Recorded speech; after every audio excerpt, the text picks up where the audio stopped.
त्याच्या पुढे जाऊन मी तुम्हाला सांगेन की पाळी आली तरी प्रॉब्लेम आहे, पाळी नाही आली तरी राईट, बरोबर बोलत, प्रॉब्लेमच आहे. म्हणजे ती आली तरी तुम्हाला प्रॉब्लेम होतो, ती नाही आली तरी आपण टेन्शनमध्ये येतो की बापरे का नाही आली, बरोबर आहे.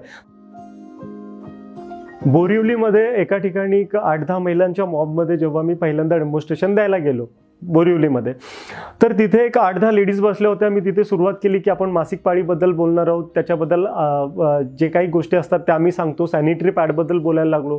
तर मार्केटमधला सॅनिटरी पॅड जेव्हा तुम्ही वापरायला घेता, तर आज तुम्ही तुमच्या घरातला सॅनिटरी पॅड जर काढून पाहिलात तो कुठल्याही प्रकारे तो लॉक नसतो, तर तो ओपन पॅड असतो. तर त्या ओपन पॅडमध्ये जर चुकून मुंगी गेली असेल किंवा काही गेली असेल किंवा वारा जरी गेला तरी त्याच्यावरती इन्फेक्शन जाऊ शकतो. आणि असं इन्फेक्टेड पॅड जर आपण लावला आपल्या खूप अतिशय संवेदनशील जागेवरती आपण तो यूज करतो, आणि जर तिथे तो वापरला आणि जर त्याच्यामध्ये काही इन्फेक्शन असेल तर ते आपल्या शरीरामध्ये जाऊन आपल्याला किती मोठ्या प्रमाणात धोका होण्याचे चान्सेस असतात.